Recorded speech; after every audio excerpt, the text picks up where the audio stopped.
Let's see. All right. So welcome everyone to the second Zangwill of the term. Professor Richard Holton has agreed to give a talk with us, and be after a look back and forth, and even if we were pushing to have him, physically, the criteria of the department, the university, was to keep it online for this term. That doesn't mean we cannot have a beer. We will have a beer after this talk in town. I will post where the Emperor pub is, and we can meet afterwards in the beautiful new garden of the pub. And I should say, for those who don't know Richard, he's a professor of philosophy in the university. He does quite a lot of various teaching, I would say, for different modules and different wide interests that he has. From when I saw him the first time, and I said, what is he working on? My impression is he's an experimental philosopher. He might not define himself as that, but he clearly works on as psychologists or cognitive scientists, we say, real world problems of research. So I really much extremely happy to have someone who can sort of pin us down conceptually, in particular in the basics of psychology and how that sort of trickles down in cognitive neuroscience. From a historical point of view, I didn't know, but you were in Australia, in Monash, and in the Australian National University for a while, yep. And in Sheffield and in Edinburgh. You can tell us a bit about that later in the pub, and in École Normale in Paris.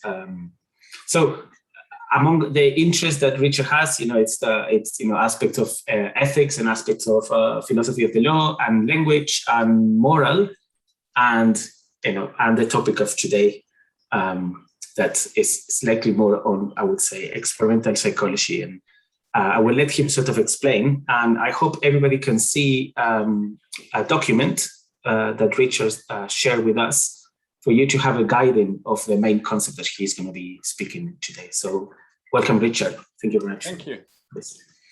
Thank you. Well, thank you very much for having me. It's lovely to be here. So yeah, I don't normally call myself an experimental philosopher because I don't think philosophers are very good at doing experiments. So I'm very happy to leave it to professionals to do experiments, but I like thinking about them and I like talking about them with people who've done those experiments. And in particular, I've done quite a lot of work with Kent Berridge at Michigan over the last 10 years or so,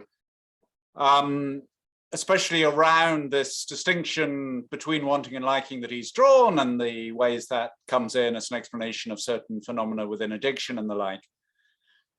And I still feel like I haven't really got to the bottom of all the issues that are there in that. So this talk is partly a talk just to sort of stress some questions I have in that and some considerations, and to get some conversations going with people in psychology who are interested in those things. It will have a chunk about Tony Dickinson's work towards the end, some of which Tony's already heard, but I'm sure he'll have something to say.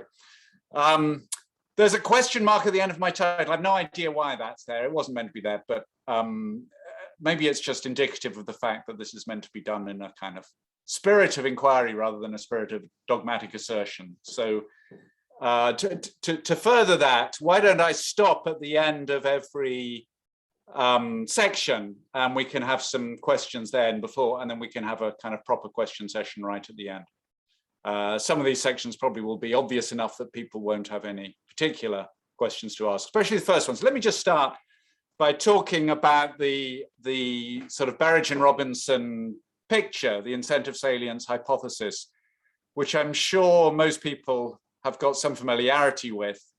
So the thought there, this sort of now very familiar story from Berridge and Robinson, is that we can distinguish wanting from liking in the sense that these are doubly dissociable. You can have wanting without liking, and you can have liking without wanting. So the typical example of wanting without liking would be certain forms of addiction. Now, of course, standard addiction is going to involve both wanting and liking, but the idea there is that the two at least are kind of out of whack. so that the wanting can be disproportionate to the amount of liking that you get.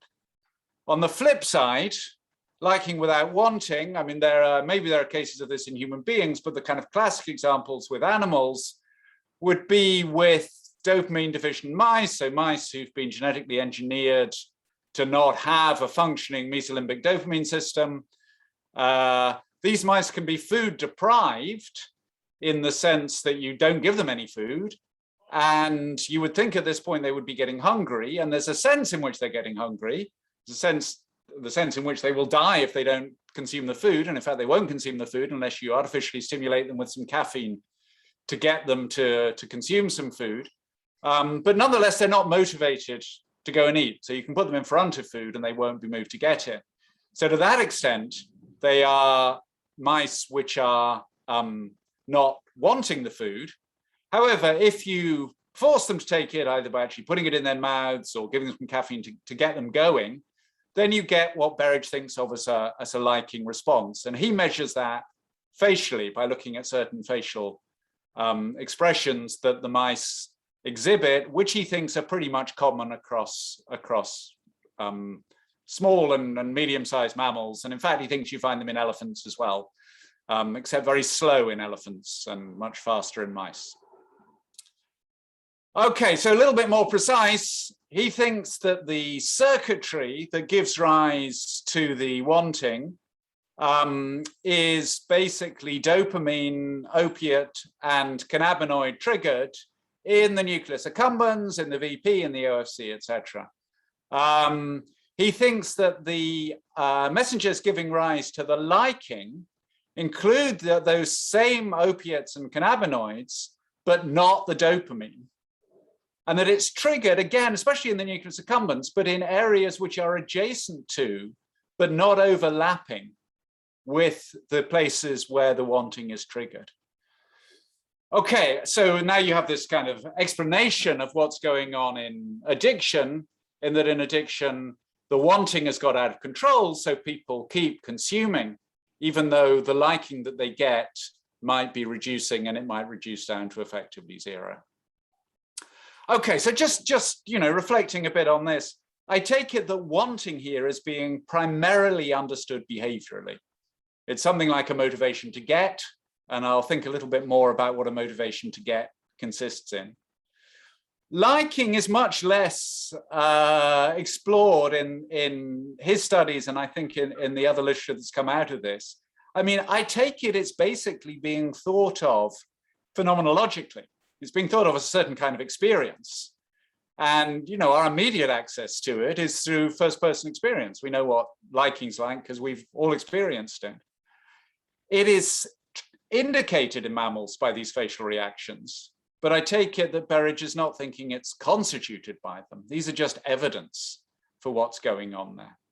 And of course, the fact that he's primarily thinking of it phenomenologically makes it harder to investigate empirically, right? It's less obvious how you go about those investigations. And that's something which I'll come back to from time to time as we go on.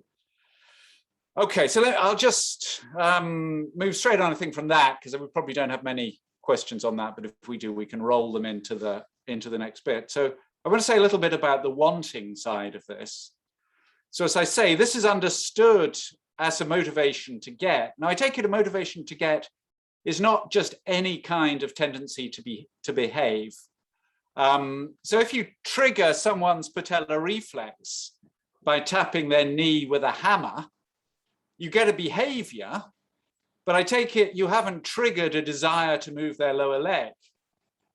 In fact, of course, there are these problems when people do have desires to move their lower legs or desires not to, which actually interferes with this reflex. And there are various techniques that doctors use to try and distract or otherwise occupy the patient in order to defeat those kind of complicating factors.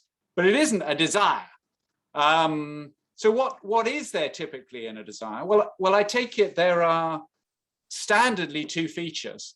Firstly, it's a desire of something that is triggered upstream, characteristically by something like a perception or some kind of internal reflection or something like that. And hence the hitting someone's knee with a hammer doesn't count as the right kind of triggering typically. And secondly, it leads downstream, not just to behavior. It's not like just that movement of the lower leg, but to a whole network of further cognitive states, which are themselves concerned with pursuing the thing which is the target of the desire. And you find that markedly even in the most straightforward incentive salience cases, so where you've got desires that are very much triggered just by the dopamine response. So it's not that you're thinking that the addictive behavior, even that you get in a mouse or a rat, is behavior that is simply that of consumption. You also get much more constructive behavior based around planning where you can get the drug and what you can do to work for the drug and so on and so forth. And you find that in the rats just as you find that in a human being. Right? So it's very much not just a habitual response of a single activity. It's rather a much more structured activity that involves a large degree of cognitive input. Okay, and then I think there are, in the particular account of wanting that Berridge gives, I think there are two aspects, and it's really important, I think, to pull these apart. So first aspect is the immediate wanting, the immediate attraction, which is triggered by the cue and is manifesting in the appetitive behavior. So in the cases typically experimented on, this would be a foodstuff or a drug. The wanting in this case is, in philosophers' terminology, an intrinsic wanting, an intrinsic desire. That is, it's not, it seems, that the animal has a desire, an intrinsic desire for pleasure, and then an instrumental desire to consume the food or drug in order to achieve that pleasure. Right? You could imagine that was how we worked, so that we never wanted food except on the basis of an instrumental desire to get it in order to get pleasure. But the claim is that's just not how it works. Rather, there's an intrinsic desire for that thing, which is triggered by the relevant cue. Okay, first point. Second thing, though, second aspect to Berridge's picture is that there is what I'm going to call an enduring attraction sensibility. I'm calling it that because Kent doesn't actually call it anything, so I just sort of need a term for it. But the thought is that there is a sensitization in the creature which gives rise to a long-term tendency to be triggered by the relevant cue into exhibiting the immediate attraction. So in philosopher's terminology, this is something like a standing disposition, a disposition to be triggered by the relevant cues in the right kind of circumstance. And I think that's really important. And I think that really gives rise to the patterns which you distinctively see in addiction, which are not well explained, or many of those patterns are not well explained without something like that in place. In particular, what it gives rise to is a sort of fluctuation in the wanting, depending on whether or not the cue is provided. And that could be contrasted with the kind of wanting which remains constant, but which will change in the behavioral manifestation as a result of changing beliefs about whether the thing can currently be satisfied. Okay, so you might have some desires which are kind of universally present, but will only manifest in the cases when you can see that you can possibly satisfy them. These addictive desires and these other kind of incentive salient style desires are not like that. They are desires where the desire itself is triggered by the relevant cue. That means that you can get these fluctuating, you can get this pattern of fluctuating wanting. You can want it under certain circumstances and not want it under others. And in fact, under the other circumstances, it will often not simply be that there'll be an absence of the desire, but there will be a desire not to consume. And that's why you get that distinctive pattern that you see in addictive behavior. And you get that without needing to posit anything like hyperbolic discount curves or the other kinds of things which people often think are needed to show those patterns of kind of apparently contradictory behavior. The other thing you get there, which I think is very interesting, and Berridge hasn't written much about this, but it would be very nice to investigate this further, is you get a potential divergence of strength at the level of these two different features. That is, at the level of the immediate wanting, the immediate attraction, and at the level of the enduring attraction sensibility. So to show the difference between those, contrast the half-hearted coffee drinker, right, who might always be triggered by the sight of a Starbucks or the smell of coffee to have a desire for coffee, but he's half-hearted or she's half-hearted, right? It's not a very strong desire. It's easily beaten by something else, right? Contrast them with the long abstaining but still vulnerable alcoholic, right, who has got a very low level of attraction sensibility. That is, they haven't had a drink for a very long time. They're not likely to be set off by the sight of a whiskey bottle or whatever. Nonetheless, there is some vulnerability there. And characteristically, you can see that manifest after years of abstinence. And when it manifests in a very strong desire. So you've got a weak sensibility, but when it triggers, you often find an alcoholic binge or something similar to that, giving rise to that very distinctive pattern of alcoholic dependence, even many years after not having had a drink. Okay, so I think that's really interesting. And I think, you know, it would be nice to think more about the possible discrepancies between strengths at those two levels and what that gives rise to. One other thing it's worth mentioning here, this maybe is more for philosophers than for psychologists, but I will mention it anyway. We should distinguish these features, and in particular this enduring attraction sensibility, from the thing which philosophers are very keen to talk about, which are desires for desires, higher level desires, right? This is not a higher level desire. There may be higher level desires there, but the higher level desires are not the crucial feature. And in particular, a lot of philosophers have suggested that the right way to understand an unwilling addict is to think of them as someone who's got a higher order desire not to desire the addictive product, along with a desire for the addictive product.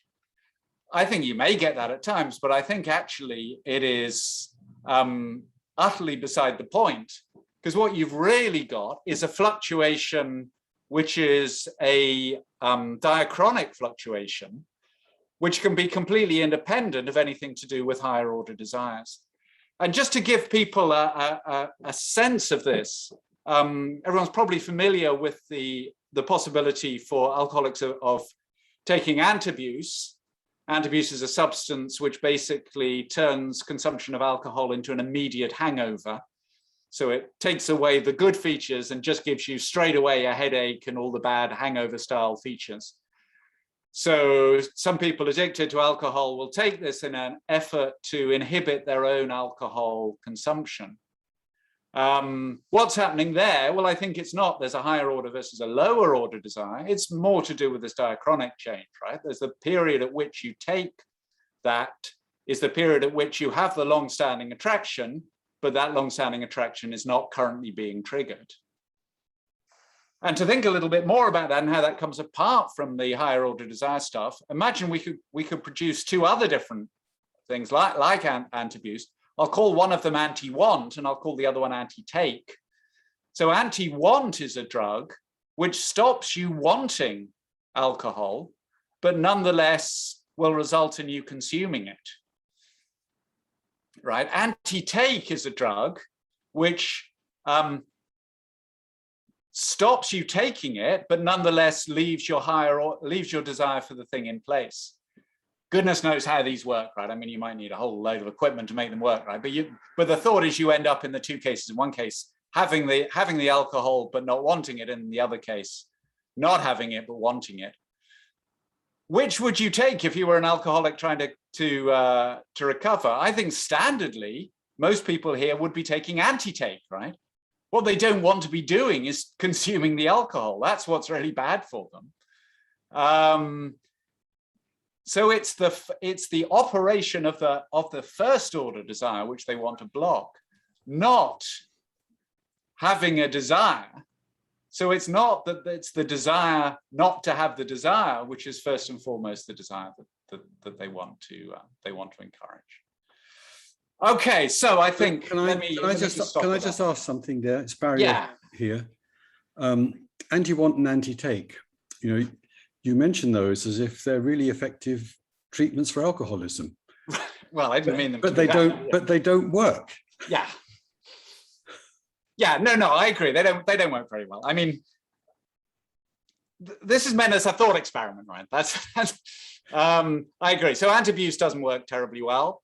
I mean, it does something, but it doesn't. But the general success rate, as you say, as therapy is very poor. But still, if you were to be offered one or the other of these as an addict, which would you be interested in? I take it you'd be interested in giving up. That is, you'd be interested in anti-take. You wouldn't be interested in anti-want if you could assume they would work. Okay, thank you for that. And while I'm still here, if I may, just ask something else. So this whole basis of wanting is viewed in terms of the incentive motivational functions of the mesolimbic dopamine system. Yeah. And cues induce craving, which lead to you wanting and then lead to you using. But there's a growing literature that suggests that craving actually isn't a positive incentive motivational response. It's negative and aversive.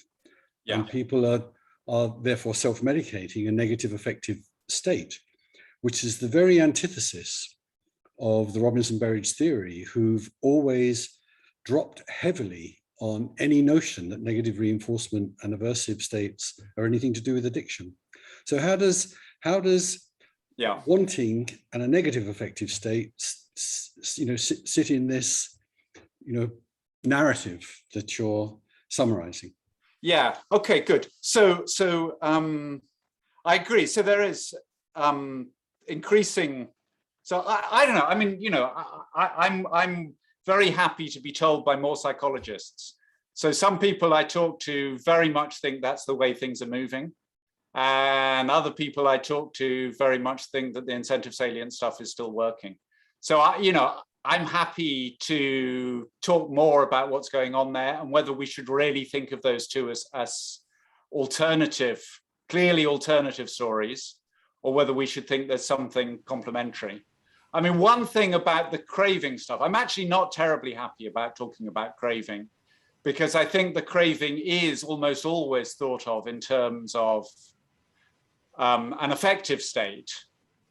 And there's a real question there as to whether we should be thinking of it as an affective state. And I think the way that Berridge has been thinking of it is not primarily as affective, but primarily as a dispositional behavioral state. So some of this evidence, it's definitely a subjective state, isn't it? And that's, I think, I'm disrupting your flow, Richard. I'm sorry. That's all right. You carry on. You carry on. I just wanted to clarify those.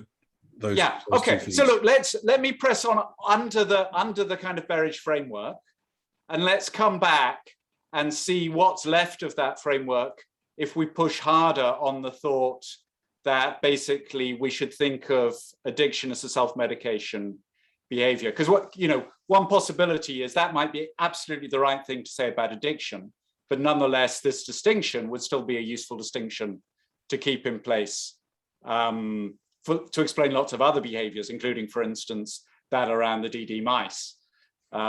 So good. So can we do that, and then we'll come back towards the end and work out exactly what the consequences for this approach are going to be. Can I just ask a question at this stage about Kent's concept of wanting? Yeah. You really think his concept actually has an object at all? I mean, to the extent that it's mediated by dopamine, there's nothing in the dopamine that specifies any particular sensory properties or what type of object it is. It's just a very generalized state. Yeah. That makes no reference to wanting any object or any particular outcome. It's just a very generalized state. Pavlovian instrumental transfer, you can just see that general motivational state, which mainly operates on habits. It doesn't select the object. Do you think he has a concept that incentive salience makes reference to it makes a reference to the salience of the CS or the predictive stimulus, but is there any reference to the object of the want? Yeah, good. I thought I did think he did. And I thought the need for that is exactly to think that there's a transference of the behaviors from the immediate conditioned response onto other behaviors that have not been immediately conditioned, but which are known by the agent to result in the acquisition of the thing wanted. That transfer normally doesn't respect the object. It will transfer across different objects. So you've got a CS paired with one type of thing, and good. It will augment a habitual response conditioned with another type of thing. Where that behavior is not even controlled by any representation of the outcome of the action. But I mean, Kent doesn't discuss this issue, or I haven't come across this stuff. And I wonder whether you have a view. Good. I mean, we have talked about it. I think he certainly thinks. I think he certainly does think it's. I'm in a slightly odd position now of just channeling Kent, so you know. But I think he does think that there's some kind of representation there, and good, okay. And then there would be a genuine question as to whether that transference could be understood entirely in terms of further conditioned response to action, rather than in terms of some kind of representation of a target or something like that. I mean, the way it sort of cashed out in empirically, it could just be a generalized agitation. Okay, good. All right. Okay, another nice thought to bear in mind. So let's keep that one. Let's keep that one there too. All right. Let's go on. Learning. So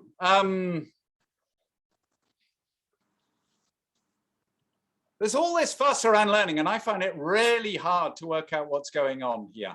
So I'm going to float two hypotheses, and these would be good things to discuss.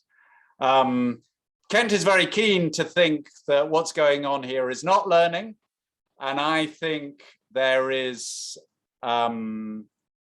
at least two issues here.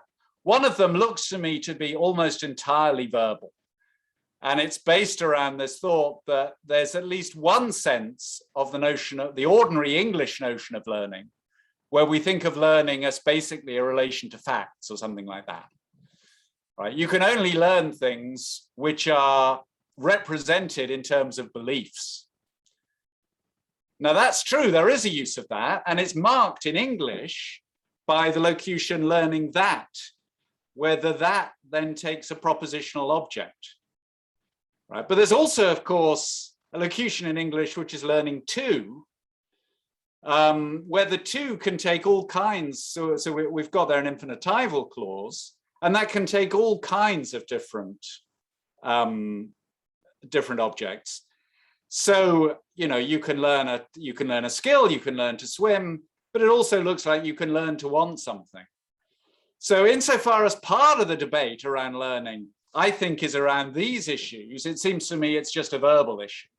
Right, that is, okay, we don't have learning that under these circumstances, but it looks like we do have something like learning to, which is like learning to like, or something like, or learning to want in these cases. Okay, so let's put that verbal disagreement or verbal dispute aside. And then we've got into a non-verbal, so what's left over? Well, it seems to me that the obvious non-verbal dispute is really a dispute as to whether the dopamine system is involved in something that you might call sort of goal-focused or model-based learning. I'm going to move back and forth between goal-focused and model-based, partly because I know Tony doesn't like talking about model-based, whereas a lot of other people do, but let's assume they're roughly the same kind of thing. That is, forms of learning which involve the explicit focusing in on some kind of goal. We'll come back to that, to talk a lot more about that in just a little while. Now, I take it there's lots and lots of empirical work showing that models can affect the mesolimbic dopamine response. So if the agent believes that they're in a certain kind of environment, this can modulate the dopamine responses that they're getting.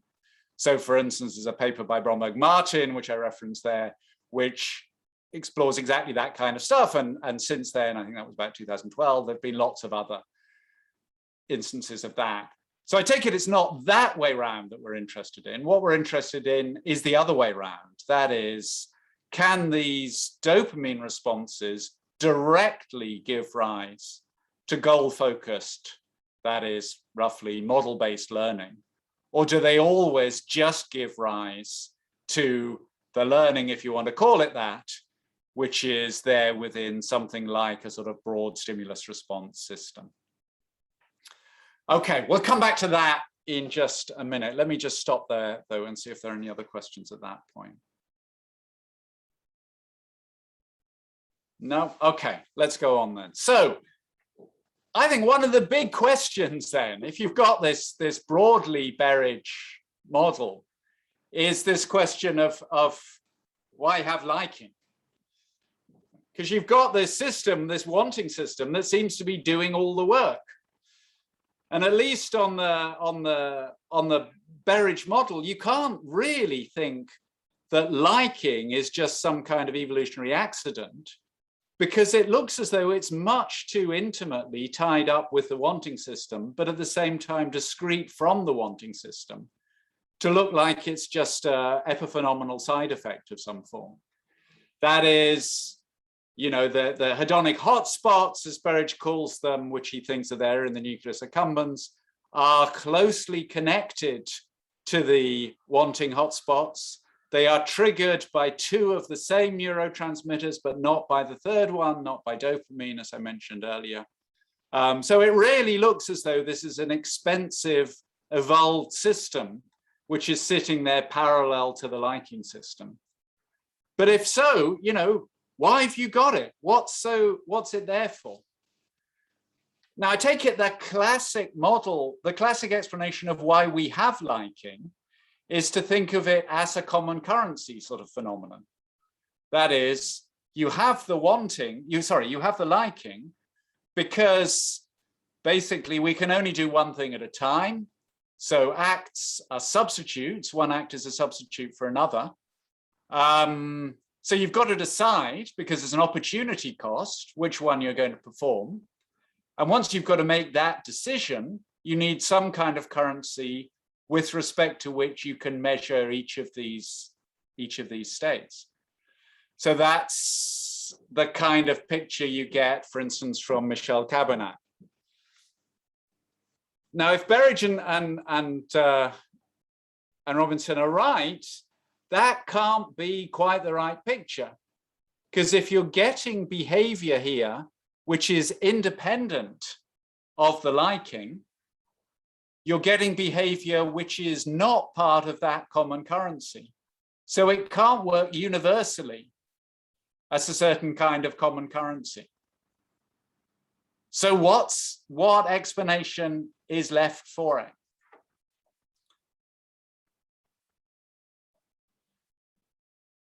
I see one obvious suggestion in the literature, which is Tony's hedonic interface theory style explanation. So let me kind of outline that.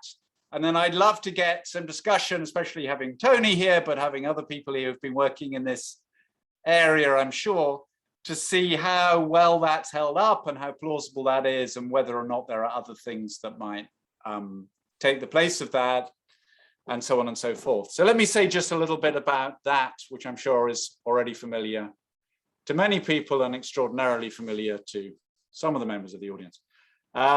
Basic thought, well, you've got two parallel systems at work in certainly in mammals, maybe in some other creatures, maybe there's a kind of coevolution in reptiles, which is similar. You've got a kind of primitive stimulus response style system, which is using basically a conditioning mechanism that can be either classical or operant, or typically a combination of the two. And then you've got a kind of goal-based cognitive system, which sits on the top of that.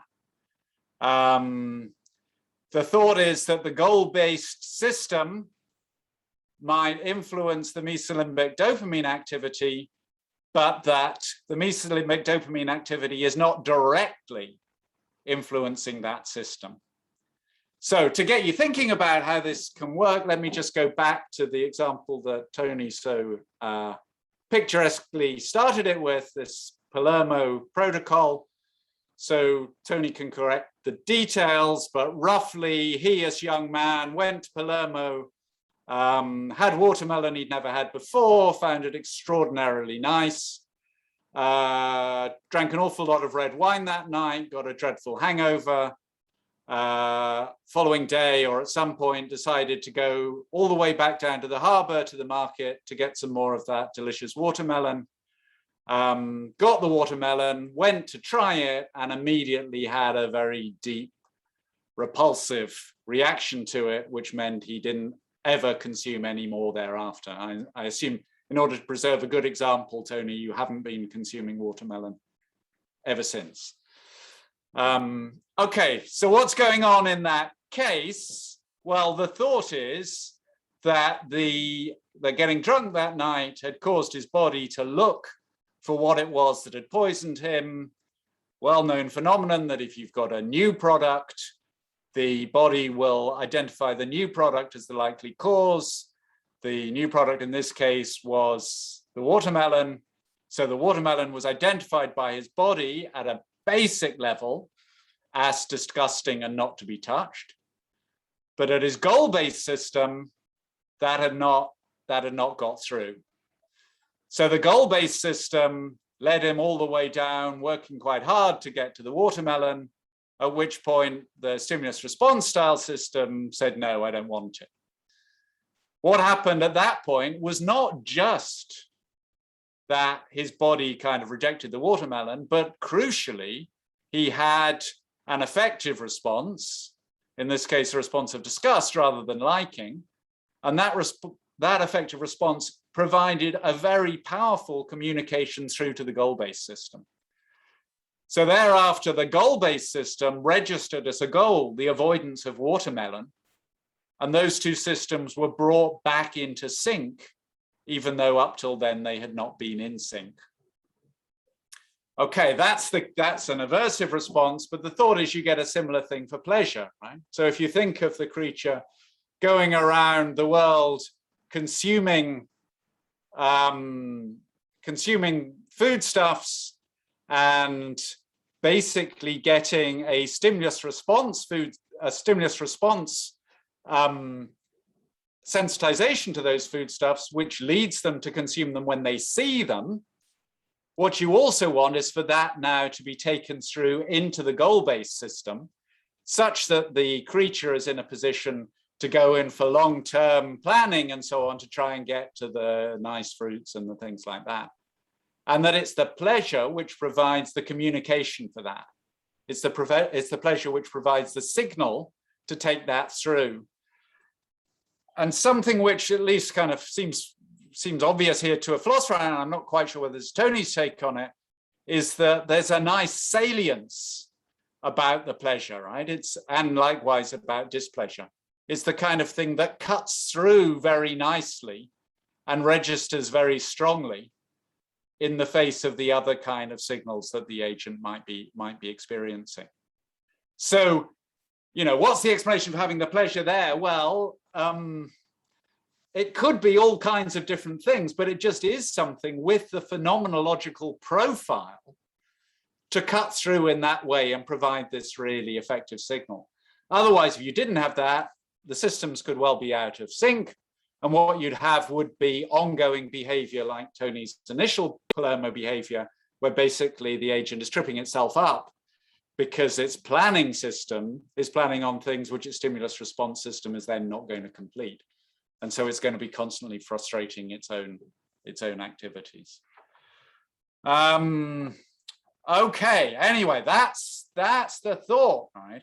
And obviously Tony replicated this with rodents, and you get this nicely replicates in that they will be prepared to work for things which have given rise to nausea until the point at which they experience those things, and at that point then their preparedness to work falls off, unless you suppress their nauseous response with anti-nausea medication, in which case they will maintain their tendency to work.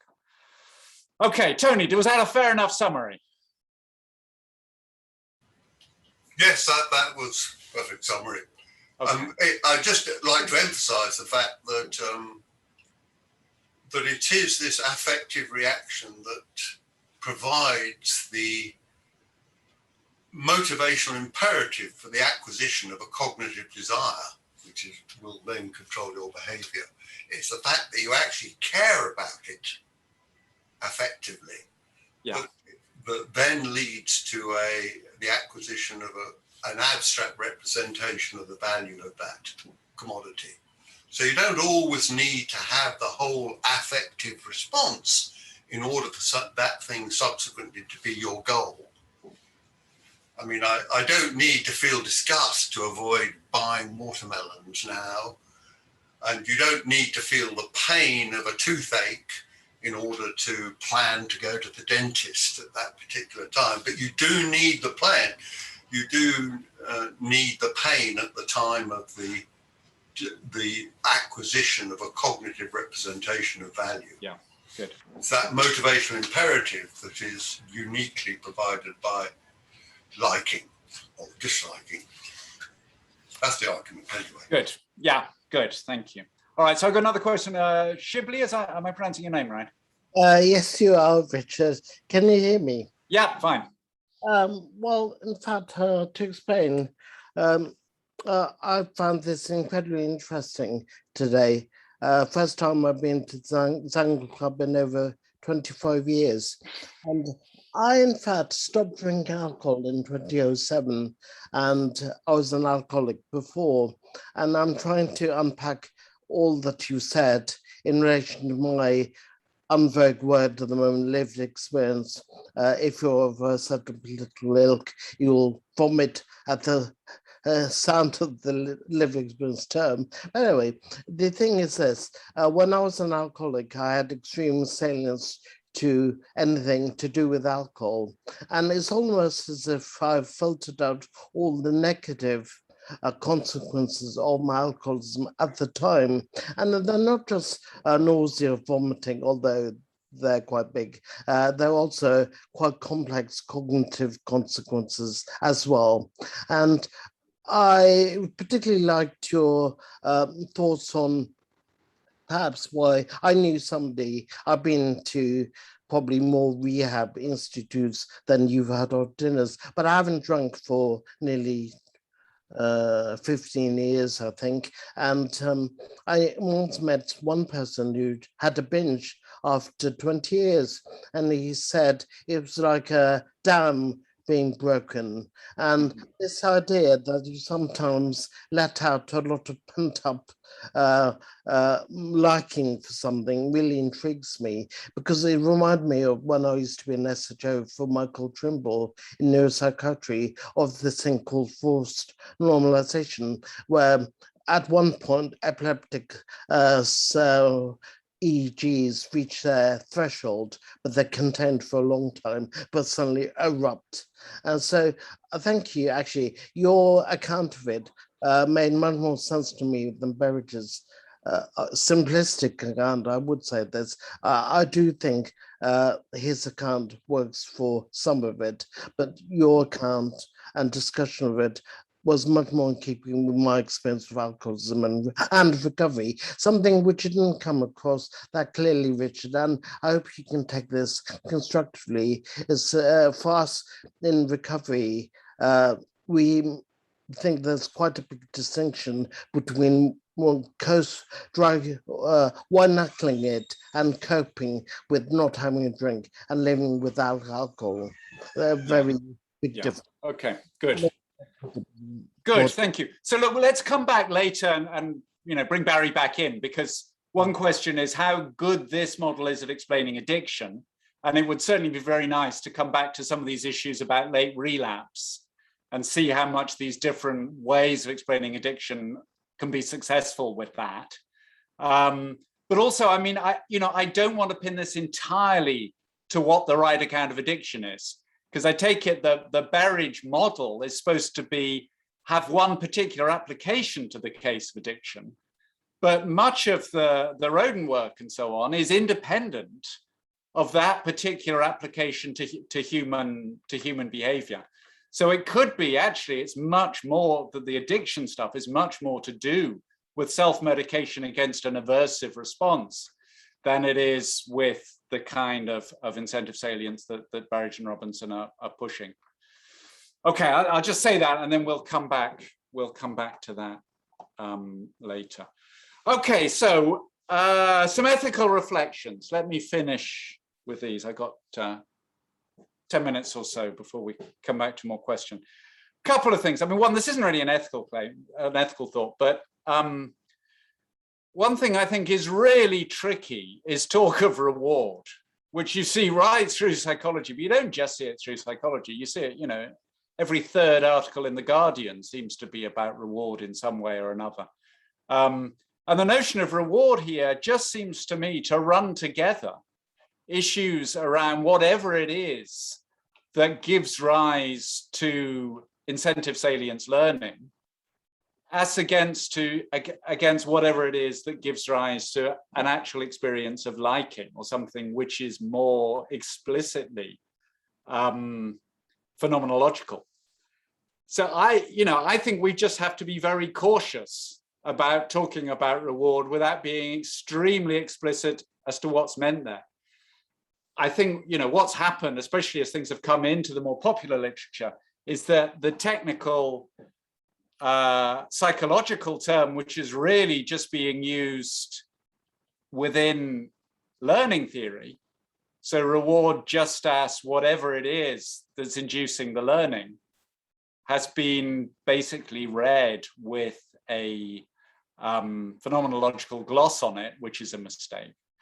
So I just say that as a first thing, but much more substantially, the more you start to think about the ways that wanting works, and the more you get a kind of naturalistic picture on that wanting, the more it seems to me that the way that moral theories have tended to think about wanting starts to become untenable. So in particular, probably the dominant philosophical position, moral philosophical position at the moment, is still preference utilitarianism, which says that the right thing you should be doing is maximizing the fulfillment of people's preferences.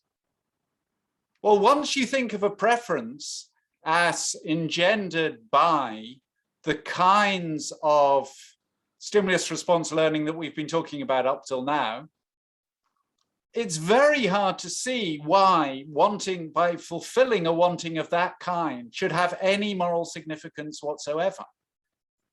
Right? Why should you think that getting what people want is ipso facto hitting the morally significant thing? Right? It seems to me this is something that has come about because people have not had a naturalistic picture of what desires are and how they fit in to an evolved psychology like the kind of psychologies we have. Okay, what's the big alternative to preference utilitarianism? Well, on the utilitarian side, the big alternative is traditional hedonistic utilitarianism, which is the feature that is there from Bentham and so on, which says that what we should be doing is maximizing happiness. Okay, now let's go back to Tony's picture and so on. So, you know, you can see why happiness provides a particularly important signal to get someone's goal-based system focused in a certain way. So you can see why it's significant as one thing, perhaps amongst many, as a kind of thing that it might be a good idea to maximize. But it's very unobvious that it should be seen as the thing which a moral theory should see as significant in terms of its maximization. I think, though, this is going to hinge partly on a question which I kind of skated over in presenting Tony's position that I want to go back to and think a little bit more about. Because it seems to me there are two ways of thinking of it. One is the way Tony presented it, where we think of pleasure as being this special signal, the function of which is to import the stimulus response wants into the goal-based system. If that was so, then you would think that pleasure would just be one thing amongst many different goals. And in some ways, that feels kind of phenomenologically right. You know, you have these goals. You have a goal to run a half marathon. And there's not much pleasure involved in that. You know, you might predict there'll be some pleasure at the end of it, but it does seem, at least at first glance, that there are all kinds of goals we have which are completely detached from pleasure. The other way of thinking of it would be to think that actually the whole of that goal-based system is pleasure-driven. Now, if you thought of it that way, then I think what you'd think is that it's not right that we should think of pleasure as having evolved as the kind of stimulus to punch through into that system. You should think rather that was the thing that was driving the goal-based system in the first place. And then in effect, the organism picked up on the thought that, you know, using that would be the way to punch in the information from the stimulus response system. Now, I think if there's any plausibility to a hedonistic utilitarianism, it's going to have to be based on the thought that all the goal-driven activities are going to be pleasure-based. And hence it would be, as at least I read him, a rejection of Tony's particular take on this, and rather the thought that pleasure is a common currency, but it's a common currency for the goal-based system, rather than a common currency across both systems. If you had that view, then I can see why there would be some plausibility in hedonistic utilitarianism. Although even then, it seems to me it's a very limited thing, right? Because you might well think there are all kinds of other wantings which would have some significance, which have not come through with the representational quantity of pleasure being proportional to their value in some other way. Basic background to this, I think actually neither pleasure nor wanting look terribly significant when you compare them to something which is much more cognitive, which is our beliefs about what we think is actually valuable. So, you know, I think what's happening in both these cases is that philosophers historically have tried to get away from something which is broadly belief-based about what matters to something which is independent of that. And I think that is something which itself is largely based on a certain form of non-cognitivism, which has been very powerful within philosophy, namely the thought that questions about value don't have proper cognitive significance. We can't really form judgments here. We can only see these value things in terms of attitudes which are not belief-based.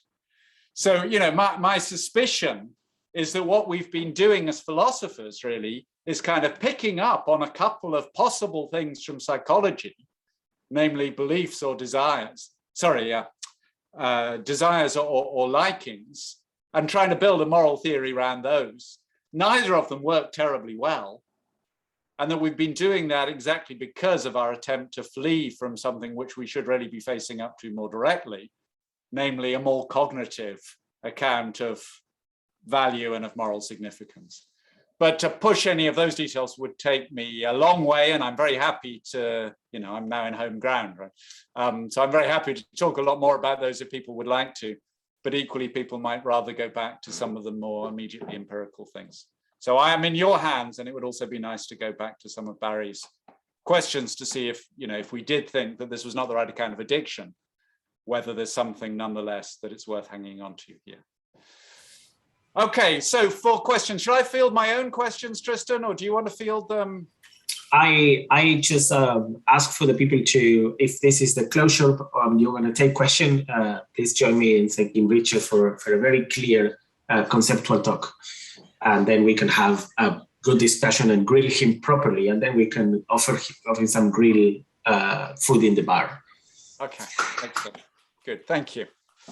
Susanna was first, and then Tony opened his things but didn't raise his hand, and then James. So I said Susanna, James, and then Tony, because he already talked and he's going to be interrupting quite a lot, I'm sure. Go for it, Susanna. Thank you. So thank you very much, and a privilege to go first with the questions. I will start my question by saying what literature, what area I come from. I work on food and food choice behavior. So not addiction, but really the other big area where we think about wanting and liking. And I had two contributions to make. The first was, the first was really that the distinction between wanting and liking in the context of food really reflects the value that these two things can have when they work together. In the context of food, wanting is a desire to eat and a motivation to work to eat food and to consume it.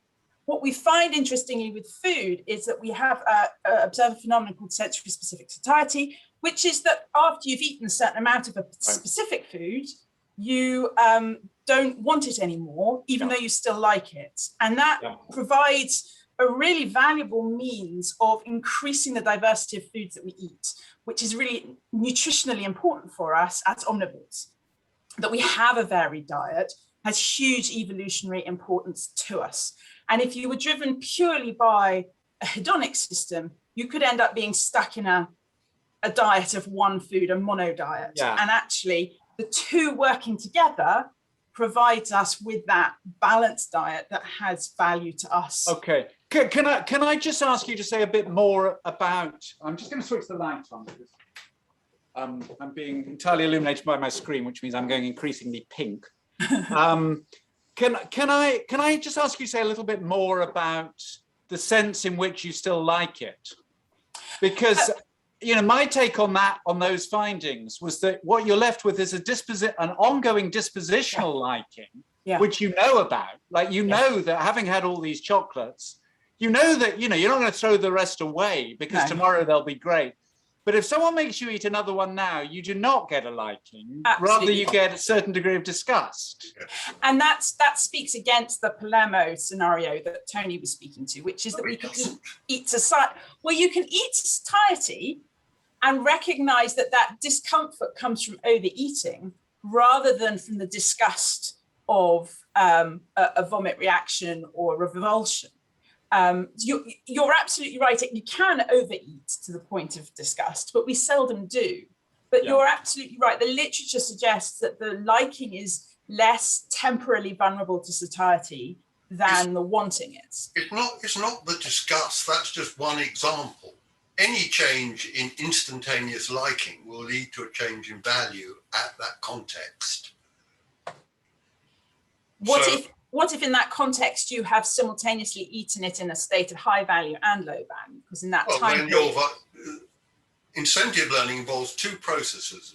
The motivation determines the value you assign, and it also comes to control the value, depending upon your state.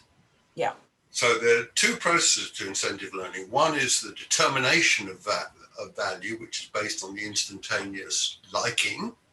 And then you also learn the context for the value by experiencing the liking in different contexts. Normally motivational states, hunger versus satiety. Except the literature on food choice tells us that hunger isn't a single entity. We can be hungry for one food and not another. Well, it can be, yes, we've done stuff on specific satiety showing that the value will become conditional upon the specific satiety that you're suffering from. Yes. That you're undergoing at that time. Yes. So it's the instantaneous liking that determines the current value. And you can learn in any given state what that value will be. You can learn, and I would say that over time, that means that the liking is more resilient and more stable than the wanting, which is more instantaneous. And I think that was what the liking is instantaneous, but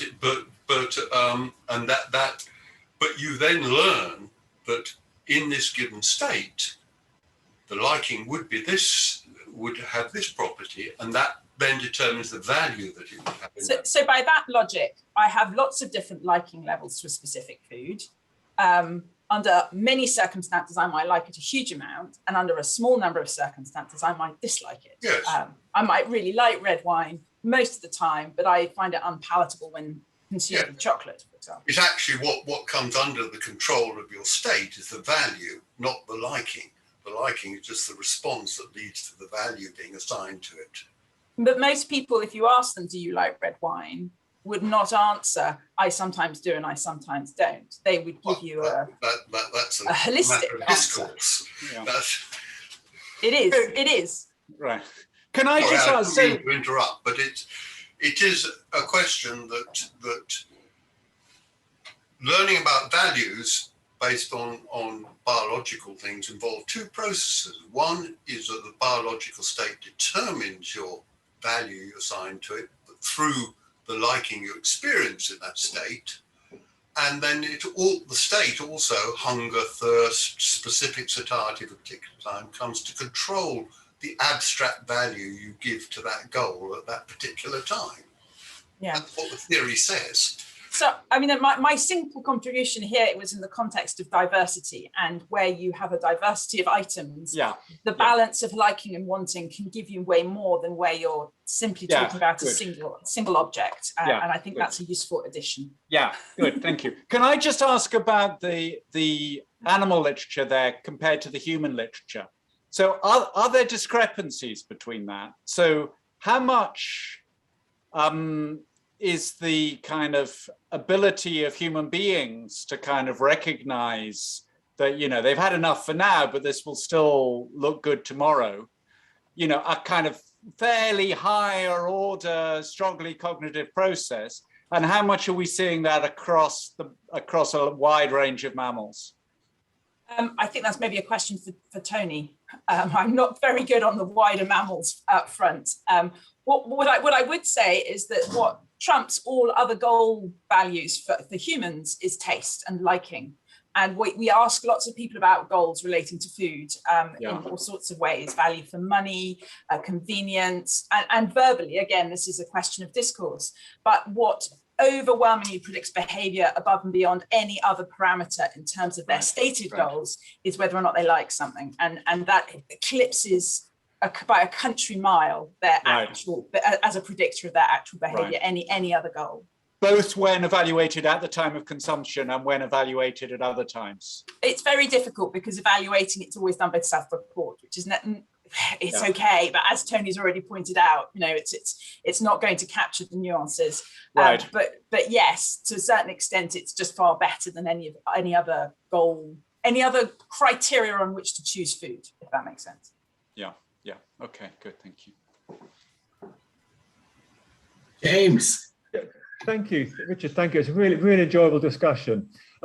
Just a little unclear still whether when you talk about wanting, you're referring to more broadly issues of philosophical or subjective wants that the humans might articulate and report, or wanting in the narrower sense of the inference based on behavioral efforts, the actions observed of the animals and the non-human models. And you jump between the two, perhaps deliberately, but I'm not sure they're the same.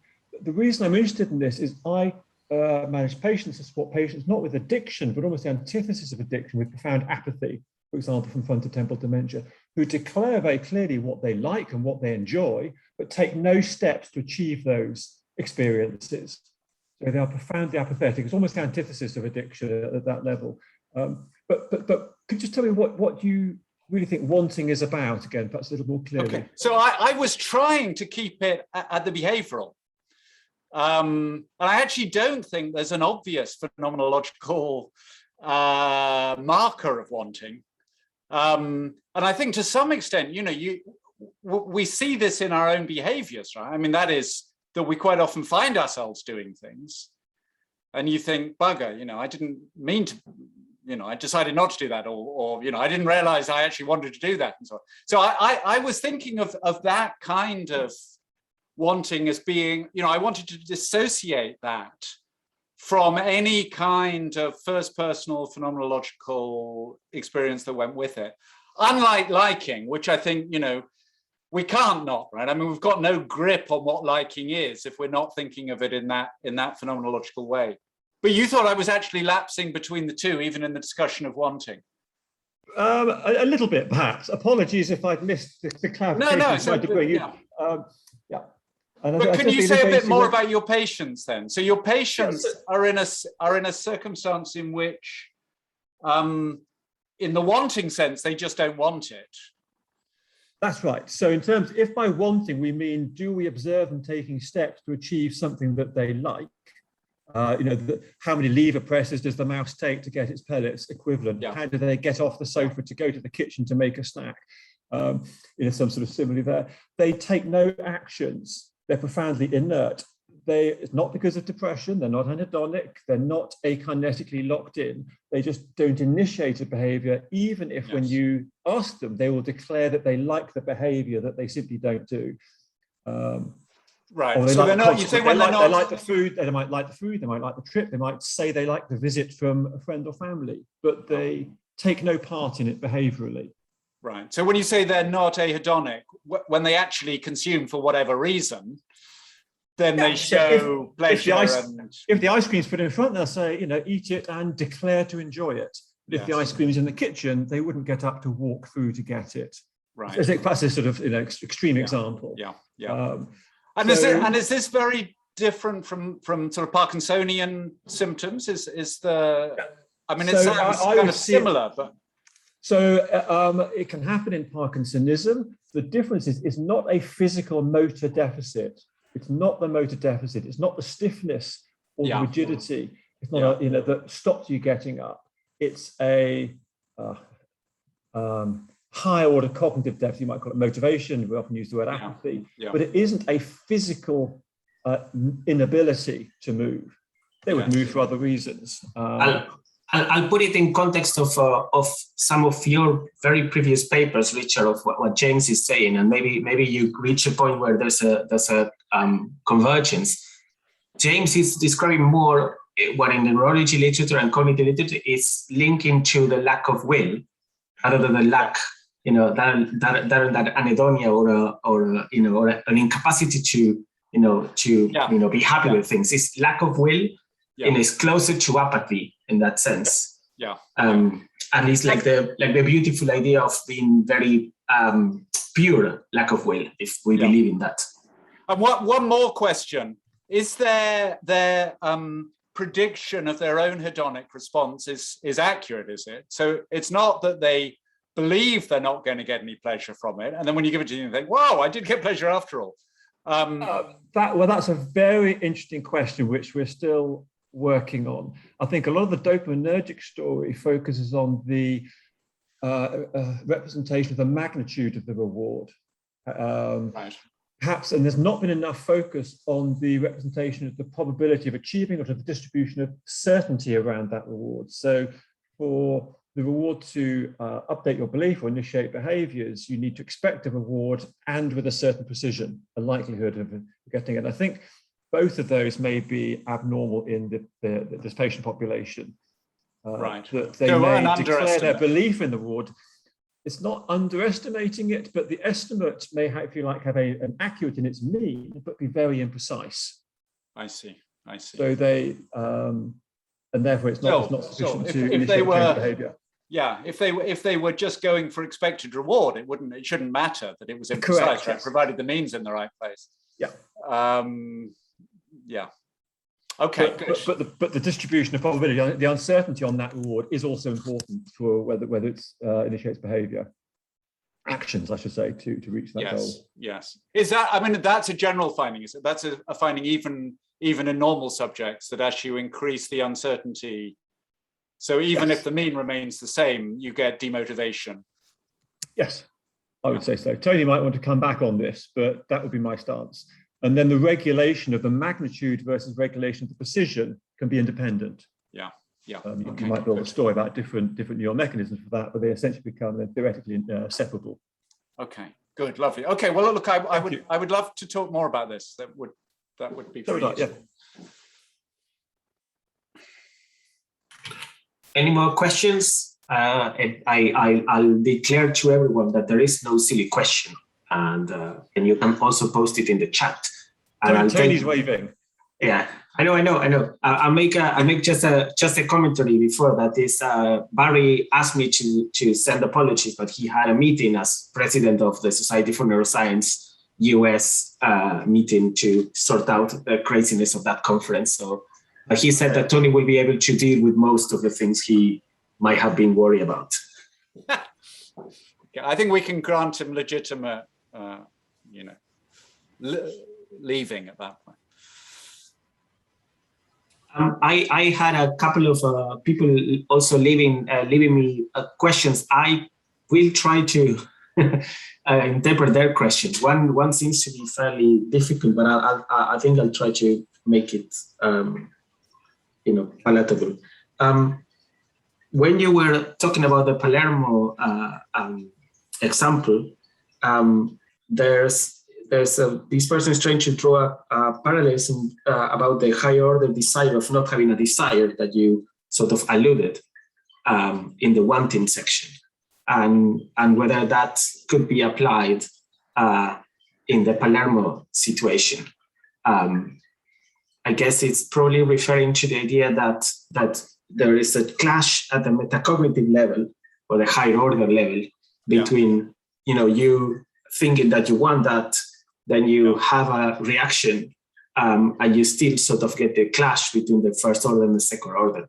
I'm assuming that's the question, although it was phrased in a slightly different manner. Yeah, good. I mean, I'm a little bit. I mean, I see that there's quite likely to be some metacognition going on, right? In the sense that you've got some beliefs about whether you'll get a pleasurable experience from it. So I take it that Tony did have a belief that he was going to get a pleasurable experience from the watermelon until he ate it. So I think, there's some kind of, I'm not quite sure whether to think of that as metacognition, but it's sort of a belief about one's own likely future states. But it's not obvious to me that it was that belief that was driving the behavior. I mean, maybe it was that belief that was driving the behavior, in which case, I think if you really thought that, then I think you could be pushing for something which is much more a sort of, common currency on the goal side is something like an expectation of pleasure. And I think that's left open within the Berridge model, right? I mean, what the Berridge model is undermining is the idea that it's common currency across all different systems. And so you could get a sort of, limited Cabana model that worked entirely within the goal-based system. I just don't buy it, because I think we do things not because of the expectation of pleasure, but that's just a first-person report. But it would be good to know what people who try to investigate this would say. Richard, can I come in here? I mean, the view it assumes is that the hedonics is only a way of registering value for biologically determined systems. Or probably when you get into aesthetic education for, and things like that, it also involves pleasure. But the point is that what the argument was, in order to have goal-directed control over action, you have to transcend Pavlovian conditioning and habit learning, i.e. simple associative processes, and you have to go to an intentional representational system. So that what drives the behavior is not the hedonics, it's the abstract representation of value that's grounded in the case of biological systems in terms of hedonics. Of course, once you've got that going, and once you've got an educational system, once you've got all sorts of other inputs relating to value, and it's represented abstractly, not in terms, then anything can get in there and persuade you of the value of a particular state, outcome, or whatever it might be.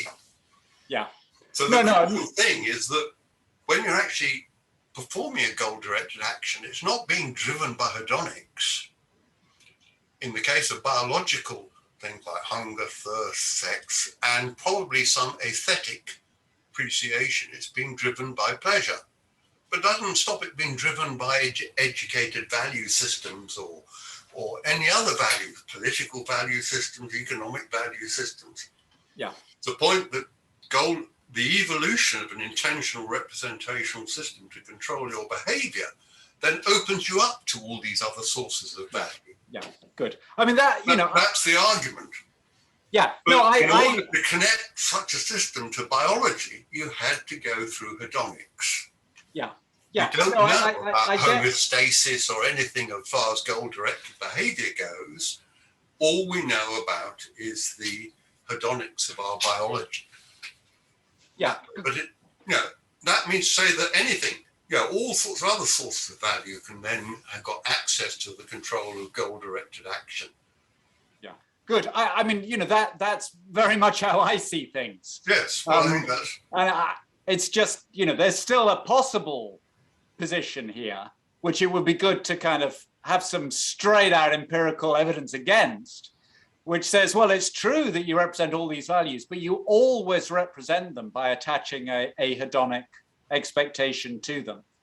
That's not my position. No, I know it's not your position. It's just, you only do that, but it originally evolved under value transmitted via hedonics.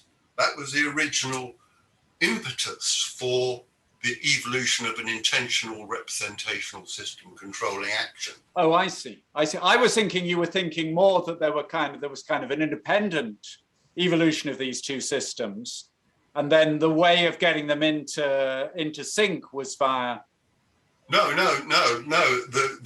Because of course, if this is really down to vertebrates and common to a whole range of vertebrates, then the only thing that's relevant there are biological variables in that sense. Yeah.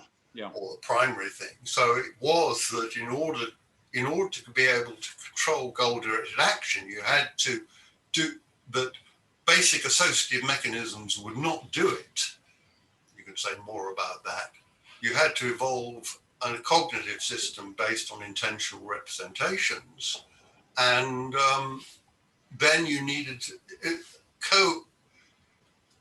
developed in harmony with that, where you'd have to develop the way of transmitting value from the biological systems to this cognitive system, and that would be via hedonics. But once you've got the cognitive system, then of course a whole lot of other things can be recruited, especially socially and through cultural evolution and through things. It provides a mechanism for other access to the attribution of value. That would be the argument. Good. Yeah. No, I see the thought. Yeah. I have a. Hello? Can you hear me there? Oh, it says I'm muted. Weird. I have another question that I think is really is a bit sideways, but very interesting. Someone is asking about hypnosis and whether someone who's very, I'm then again interpreting, if someone is very suggestible and you tell them you want this and you put it in front of them, it's extremely likely, and I know this from hypnosis experiments, that they're going to pick it up. Right. I'll stop it there because the question wasn't very well formulated. The person can, I don't know what thoughts you have about that. I think it's I have no particular thoughts about hypnosis. I mean, when I did look at the literature some years ago, the suggestion was that hypnosis actually doesn't have quite the power people think, and that what it's quite good at doing is breaking down inhibitions, but it's very bad at getting people to do things they really don't want to do. But I don't know whether that's still the primary finding. So, it's easy to get people to do kind of silly things that they might be inhibited from doing, but get them to do something really nasty to themselves. No, you can't use hypnosis to do that. But is that still the finding, or have people got better at? I think that the general finding is that a small proportion are very, very, very suggestible, and then they can do things that definitely are fairly ugly. Most the other way is easier to do things that maybe they were not interested in, but it's like you like this, and then do it. Right. Right. I guess it's a discussion also for the pub. I'll Google some papers while I'm cycling to the Emperor. Yeah. Good. Any more questions? Those are the ones I had that they were asked me to be done anonymously so far. If there are no more questions, Can I just say something about Barry's thing? And it would be great if people, Barry's question, if people had thought it. Because, I think so there was a time, as I say, when it very much seemed that the incentive salience view for addiction was gaining lots of traction, and lots of people were signing on to it. And everywhere I went, everybody said, yeah, that's where people are thinking. Now, there is some experimental stuff which does suggest that what happens in cases of addiction is much more to do with the fact that people have these aversive cravings, and they get rid of the cravings by consuming, and therefore, you really could think this was within the liking model. It's just that rather than expecting them to enjoy the stuff, what they're doing is avoiding the displeasure of not having the drugs. That seems to me, interesting, open question, and it may be we've got both phenomena going on in addiction. I've no idea, but it still seems to me that all of the rodent modeling still retains its force, right? That Robinson and Berridge was doing, and the general wanting liking distinction remains just as potent, whether or not there's that particular application to addiction.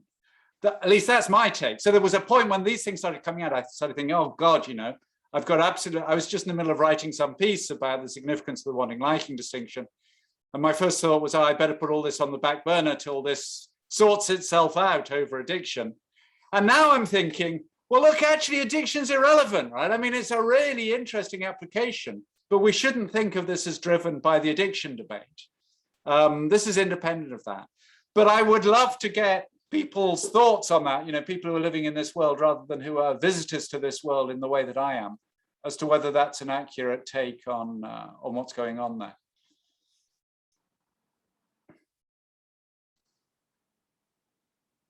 No inhabitants of the world want to. My only response to that is that if you want to keep wanting, you've got to clearly distinguish wanting from desiring. If by desiring you mean an intentional state,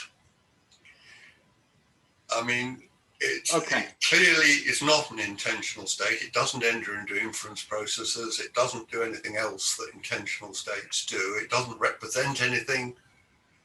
And really, you need to go back to conditioned drive or some sort of concept like that rather than wanting. That would be okay. So I mean, how I've represented this is to distinguish goal-based wanting from stimulus-response-based wanting. But well, traditionally we've called that in psychology a drive state. Yeah. So we could, I mean, in a way, it's Kent who's pushed this idea that this is wanting, but you could go back to the drive terminology. And he gets conditioned drives. Yeah, fine. Yes. We certainly need a distinction there. Whatever label we're going to put on it. One thing I would add in the context of food is there's lots of examples of people having a drive to eat that has nothing to do with energy deficit. There's an awful lot of anecdotal examples of people choosing to eat because of the social reward, the emotional reward, and an awful lot of overeating has to be attributed to motivation to eat that is not anything to do with an energy deficit. And that suggests that our food-driven motivations are a real mixed bag of causal pathways, from high-level cognitive, lower-level social to very biologically driven. And there are people even in the food literature who question whether any genuine hunger is ever experienced, given the reserves that we do have and the physiological system. Right. Most of us in relatively affluent, relatively accessible, developed nations probably never experience hunger in our lives at all. And in fact, what they make parallels between our experience of hunger. I say that as someone who's got a particular and very typical relationship with food. Compare that with people who experience maybe diabetic, caloric, glucoprivation it feels different. It doesn't feel like hunger. And in fact, it's a very aversive experience. It's a very unpleasant experience. And those individuals have to train themselves to eat in response to a low calorie experience. It doesn't feel like hunger, and it doesn't make you want to eat. So that paints a picture around motivation, certainly in humans and food, that is a lot more complicated. I think there's plenty of space in the literature for liking and wanting. I think it's such a mixed picture that you would never have one construct here. And I would also add that I think addiction is quite an atypical form of motivated behavior, and isn't necessarily reflecting the system as it functions in the natural state. That may be my bias is playing out. And then just coming back to that particular kind of thing that Barry was talking about, where people are basically self-medicating because they're in a kind of aversive state. So you're not really thinking that's a terribly common phenomenon, right? It's more a pull than a push in the... Well, I think it could be, because the aversive state might be emotional loneliness, and if I eat, I'm reminded of my social network. The aversive state might be a degree of feeling outside of a social group, and by eating I can come into that social group. So there might be an aversive. There's also a lot of debate over whether satiety is aversive, and this is the absence of motivation, which is a really interesting one in the food context, because you almost have an inverted U, where to be hungry is unpleasant, and to be really, really full is unpleasant. And actually there's a sort of happy place in the middle where we're comfortably neither hungry nor full, which addiction can't really mirror that. I don't think there's satiety in addiction models that I'm aware of anyway. Yeah, good. Excellent. We are 6:01. So I think it's a good moment to thank Richard again for this talk and good discussion. And whoever is still here and wants to come to the pub, where we invite you warmly. I posted it. I'm going to repost it now in the chat, and then I'll get a see you there, and I will send an email to the list anyway, with where the pub is. The Emperor is in Hills Road. It's quite central. Okay. And encourage our discussants here also to come if you're feeling brave. I want to see Tony with a leather jacket arriving. I'm afraid I'm all the way out at Long Stanton. There's no way I'm going to get out. All right. Next time you're in town, Thank you, Richard, for great talk. Thank you. Thank you very much, Tony. It's always very educational.